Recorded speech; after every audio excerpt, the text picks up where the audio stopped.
Obrigada, Fábio. Perfeito. Bom, antes de mais nada, I apologize. Realmente eu me perdi completamente no fuso. Tive a reunião pública aqui no Recanto de Luz Irmã Sheila, nós estamos mantendo ainda presencial. Voltei e fiquei escrevendo, porque eu escrevo livros, né? Aí eu fui tomar banho, aí eu vi o som do telefone e falei, "Ih, meu Deus, agora alguma coisa deu errado." E acabei me perdendo, na verdade, com o fuso. Então, peço mil desculpas por causa disso. É, é, Historicamente falando, eu gosto de contextualizar, eu trabalho num centro que tem um foco muito grande com relação a tratamentos e cirurgias espirituais. Tem um médium de cura, é um médium de efeitos físicos. Hoje são muito raros, pelo menos aqui no Brasil, são muito raros. E é uma coisa que está passando, é uma coisa que eu acredito, assim como médiuns de efeitos físicos para materialização de espíritos, também os de cura vão desaparecer. E ele faz um trabalho já há 37 anos. Agora, em fevereiro, completaremos 37 anos de trabalho, sem brincadeira, tem estatística para mostrar isso, mais de 1 milhão de atendimentos, foi muita gente que passou por isso e foi beneficiado com relação a isso. E há mais ou menos uns 11 anos atrás, 11 anos atrás, o nosso mentor espiritual, que é o espírito de Dr. Arthur Neiva, o Dr. Arthur Neiva, ele reencarnou no Brasil mais ou menos não, em 1880, e desencarnou em 1943. Ele era um médico e quando ele retornou à pátria espiritual, ele continuou os trabalhos como médico num hospital espiritual. No mundo espiritual existem hospitais espirituais e eu acabei reencarnando em 55 com o objetivo de administrar o centro onde seriam realizados esses trabalhos, né? Então, há uns 10 anos atrás, ele me pediu que eu escrevesse um livro a respeito do que acontece com relação às curas e os tratamentos. Ele me deu, inclusive, a grade do que ele gostaria que eu escrevesse, e eu assumi o compromisso de divulgar. Esse é um dos motivos pelas quais, a despeito de todas as minhas outras tarefas, eu faço palestras para poder divulgar coisas que eu aprendi ao longo de todos esses anos ligado à cura e às cirurgias espirituais, né? O livro chama-se Medicina do Além, é um nome similar a um outro livro que está publicado, mas o meu ele tem uma complementação que é um presente de Jesus para a humanidade. É sobre esse tema que, na verdade, eu queria conversar com vocês, à luz da doutrina espírita. Bom, contextualizando, no mundo espiritual, as coisas continuam, né? Na verdade, nós somos um reflexo do que acontece no mundo espiritual. O mundo material reflete aquilo que existe no mundo espiritual. Nós, em particular, o Recanto de Luz Irmã Sheila está vinculado a uma cidade espiritual que chama-se Alvorada Nova, que ela é bastante conhecida aqui no Brasil porque existem alguns livros que comentam sobre a Alvorada Nova, que falam sobre a Alvorada Nova, inclusive que foram publicados e foram escritos pelo governador-geral dessa cidade, né? E essa cidade fica na altura de São Vicente, São Santos e São Vicente, muito próximo da capital paulista, e ela já existe há pelo menos 1.500 anos, para vocês terem uma ideia. E nessa cidade espiritual tem um hospital. Esse hospital chama-se Casa de Repouso da Irmã Sheila. No Brasil, que eu conheça, existem mais ou menos 45 instituições espíritas que estão ligadas à Irmã Sheila, né? Assim como muita gente conhece a Joana de Ângeles, né? A Irmã Sheila é muito conhecida no Brasil, principalmente no trabalho relacionado a curas e tratamentos espirituais. Ela é administradora geral desse hospital. Esse hospital, ela tem 14 equipes. Nessas 14 equipes, uma delas é chefiada pelo Dr. Arthur Neiva, que é, inclusive, o responsável pelo conselho superior desse hospital, e ele é o responsável pelas atividades aqui no Recanto e Luz Irmã Sheila, né? Eu gosto de começar por lá, porque, na verdade, todos os trabalhos são realizados pela espiritualidade. Os médiuns, os tarefeiros, os voluntários reencarnados, eles são instrumentos, na verdade, né? E essa equipe, chefiada pelo Dr. Arthur Neiva, realiza esses trabalhos de cura e cirurgia através de um médium sensitivo, um médium de cura, que é totalmente inconsciente nos seus trabalhos, né? E que realiza, inclusive, cirurgias. Nesse momento, até dezembro, nós estávamos realizando esses trabalhos somente à distância. E em dezembro nós passamos a fazer presenciais, foi um teste, e agora sábado que vem, por exemplo, tem um novo trabalho presencial. Acanhado, pequeno, porque nós temos que tomar cuidado com relação ao distanciamento social, aquelas coisas todas, mas nós voltamos aos trabalhos presenciais. E, em função de todo esse aprendizado, eles me pediram que eu falasse sobre isso. É um tema muito vasto, né? Eu já fiz seminário de 2 dias a respeito desse tema, porque ele tem várias faces. Tem uma face que eu gosto muito, que é a questão, por que cargas d'água a gente adoece? Né? Qual é o motivo, sobre o ponto de vista espiritual, que nós adoecemos? E o que que nós podemos fazer para reverter isso? Nós sabemos, temos ciência disso, graças a Emmanuel, graças a André Luiz, que um dia nós seremos capazes de realizar a autocura. Hoje não somos, porque nós não conhecemos o poder da nossa mente e nós não sabemos lidar com isso, né? Mas um dia nós chegaremos à autocura. E chegaremos um dia ao ponto de não adoecermos mais. Quando a gente pega os espíritos que se encontram nas esferas espirituais superiores do planeta Terra, como o do amor fraternal ou da governança, que são duas esferas que estão acima aqui no planeta Terra, eles não têm mais essa questão da doença, né? Porque eles já atingiram um equilíbrio espiritual que não dá mais guarida aos processos de doença. Mas nós ainda estamos no mundo de prova e expiação, estamos encarnados, a maioria da gente ainda está como pessoas que estão em resgates, em provas e assim por diante, e nós estamos ainda engateando nesse processo, né? Quando muito, a gente não passa pelo umbral quando a gente desencarna, quando muito, né? E vai para alguma colônia espiritual, mesmo assim muito próxima do umbral. Existe a questão de como realizam essas curas. Essas curas, na realidade, são utilizadas com procedimentos, medicamentos, equipamentos, inclusive muito iguais ao que nós temos e inclusive superiores, né? No Hospital de Sheila, a medicina espiritual, ela se encontra 50 anos à frente da nossa medicina aqui na Terra. E numa esfera acima, que eu acabei de citar, que é o amor fraternal, a medicina já se encontra 200 anos à frente da nossa realidade aqui na Terra. Isso ocorre com outras ciências também. Ocorre com a engenharia, eu sou engenheiro, ocorre com a física, ocorre com odontologia, ocorre com uma porção de outras ciências. Isso vem para o mundo da Terra, o mundo material, de acordo com a autorização do nosso Senhor Jesus Cristo.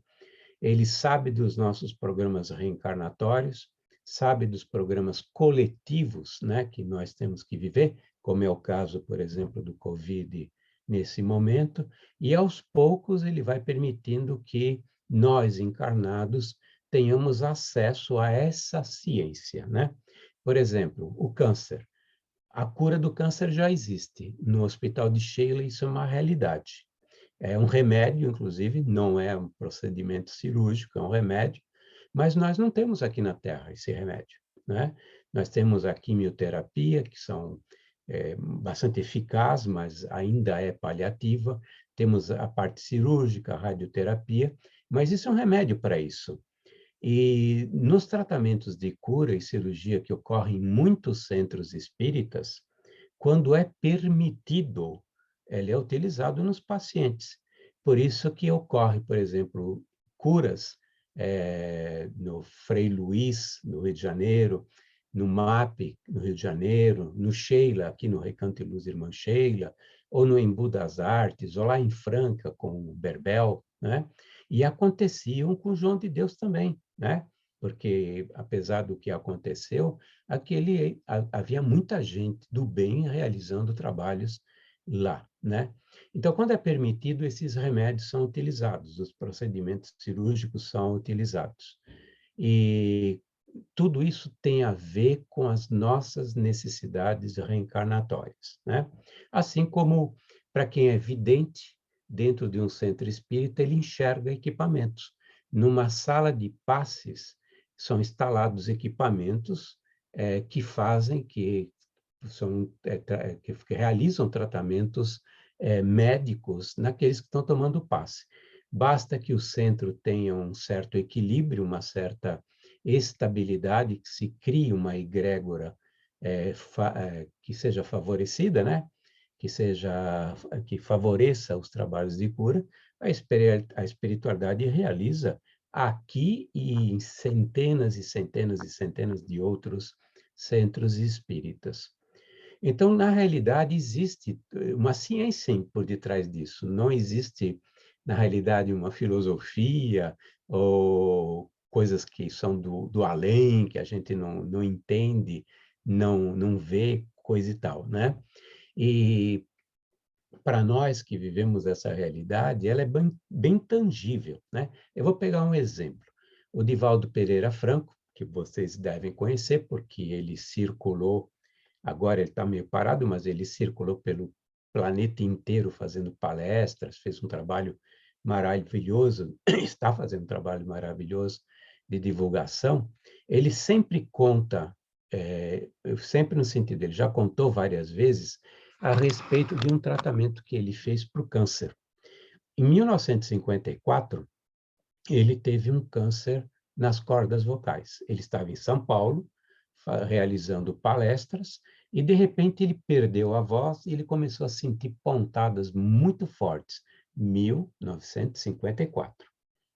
E ele conta que ele foi para Salvador, agendou a cirurgia, porque o médico disse que ele tinha que fazer uma cirurgia, ele teria que retirar as cordas vocais, e ele tomou essa decisão de fazer a cirurgia no Rio de Janeiro. Mas ele quis passar em Pedro Leopoldo antes, para fazer uma visita ao Chico, e depois, com a comitiva dele, eram 4 espíritas além dele, ele estava em direção ao Rio de Janeiro para fazer essa cirurgia e teria perdido a voz definitivamente, porque iam tirar as cordas vocais. E o Chico convidou para, depois de uma reunião, para ir para a casa dele, para pedir a Deus que o ajudasse com relação a esse problema, né? E quando chegou na casa do Chico, a irmã Sheila se materializou graças ao ectoplasmia de efeitos físicos, de materialização de espíritos do Chico. E ela chega como uma rapariga, mais ou menos 15, 16 anos, ela aparece de várias formas, o Divaldo sempre foi uma jovem, adolescente, e ela disse para o Divaldo, eu vim fazer dois tratamentos na sua garganta e vou curá-lo. E ele a trouxe como se fosse uma caneta, ela materializou uma caneta que soltava um feixe de luz na ponta dessa caneta. E ela disse, vai doer, mas vou te curar. Pediu para abrir a boca, a caneta sozinha se deformou na direção da garganta e fez 2 aplicações de rádio. E ela explicou, esse equipamento não existe, é um equipamento portátil de aplicação de radioterapia, não existe ainda na Terra, não foi permitido ainda, e não está permitido até hoje. Não existe esse equipamento nesse arsenal de equipamentos que a medicina utiliza. E ela curou o Divaldo de um câncer na garganta. Imagina se não tivesse curado. E existem muitos outros casos de utilização de equipamentos, utilização de remédios. Nós, por exemplo, contamos com 36 extratos, que são as fórmulas, vieram da espiritualidade, são fabricados por um laboratório, e nós não temos nenhuma ligação comercial com isso. A única coisa que essa pessoa, esse empresário, se predispôs a fazer esses extratos, ele comercializa, não deve ganhar nada com isso, porque a escala é muito pequena, mas ele faz de acordo com o que é passado, na realidade, em termos de formulação. Que nem a pomada Vovô Pedro, tem as orações, tem toda aquela coisa energética, fluídica, e esses extratos são utilizados nos tratamentos, né? Então, existem equipamentos, existem procedimentos cirúrgicos. Eu vou contar um procedimento cirúrgico, por exemplo. Nós fazemos, de vez em quando, alguns trabalhos itinerantes. E, alguns anos atrás, estivemos em Poços de Calda, né? Especificamente em Poços de Calda, e nós estávamos começando o trabalho e tinha uma jovem, ela tinha na época 44 anos, e ela tinha um tumor na mama esquerda. Esse tumor tinha 7 centímetros de altura e 5 centímetros de largura. E o doutor que faz a cirurgia, que é um espírito, nós chamamos ele Doutor Xavier, ele virou para mim e para um médico da Terra, Doutor Ângelo, né, que é na época era presidente da Associação Médica Espírita de Poços de Calda e adjacências, e disse: quando chegar o momento da cirurgia dessa senhora, eu gostaria que você entrasse, né? E o Ângelo foi chamado, algumas horas depois, tem todo um processo, né? Tem toda a orientação, as coisas e tal. As cirurgias costumam acontecer depois do almoço. E ele foi chamado e na hora que ele passou, ele me pegou e levou para dentro da sala cirúrgica. E o doutor fez a cirurgia na mama. Eu não vi, porque eu me virei, mas o doutor acompanhou, o doutor Ângelo acompanhou, o doutor encarnado Ângelo acompanhou. E uma hora o doutor Xavier, o espírito, pediu para que ele abrisse a mão e falou assim: eu vou te dar o tumor que eu retirei. E ele colocou na mão e materializou um tecido, mais ou menos desse tamanho, né? Mais ou menos 5 por 7 desse tamanho. Ele faça biópsia e compare com o material celular dessa senhora. Bom, era células dessa senhora e na biópsia e era material cancerígeno. Mas aí tem mais alguma coisa que é interessante. Essa senhora ia fazer uma cirurgia na matéria. E na semana seguinte, ela fez os testes de imagem, exames de imagem, para se preparar para a cirurgia real da matéria. E no exame de imagem aparece uma cavidade de mais ou menos 5 por 7, 3 incisões com os pontos, né? E o médico ficou louco da vida, inclusive, porque falou assim: puxa vida, você fez todo o tratamento comigo e na hora de fazer a cirurgia você faz com outro médico, né? E brigou com ela, mas ela falou: mas eu não fiz cirurgia da matéria, né? Não, mas tem uma cirurgia. A imagem mostrava exatamente uma cirurgia. A cavidade, a cicatriz e os pontos. Só que na mama não aparecia absolutamente nada. Até o processo de corte, de incisão, de cirúrgico e depois de sutura, ele é feito por uma técnica tão sofisticada que tudo ocorre instantaneamente. Se o médico espiritual quer deixar, vai ficar toda a impressão do corte e os pontos. Tanto que uma das recomendações é: não me faça esforço durante 3 dias. Nós tivemos um paciente que fez uma cirurgia no Sheila, de coração, um senhor de idade, e ele não seguiu a recomendação. Ele fez esforço. Nós fomos para o enterro na segunda-feira. Por quê? Os pontos abriram. Abriram no domingo por causa do esforço. Teve uma hemorragia interna. Não sei se deu para falar tão rapidamente tudo, eu peço novamente desculpas aí pelo erro que eu cometi com relação ao fuso horário, mas é um mundo fascinante, tangível, tangível e científico, baseado em ciência. Eu só queria completar com uma coisa. Praticamente, isso são palavras de Emmanuel, num livro chamado Gotas de Amor, né? Ele diz o seguinte, isso foi um livro escrito em 1943, publicado em 1943, ele diz o seguinte, nós somos praticamente responsáveis por todas as nossas doenças. Nossa mente, nossos sentimentos, nossas emoções e nossos estados conscienciais geram praticamente todas as doenças conhecidas. Palavras de Emmanuel e depois repetidas por André Luiz. Se alguém tiver alguma pergunta, eu estou aqui disponível para responder. Muito obrigado mais uma vez.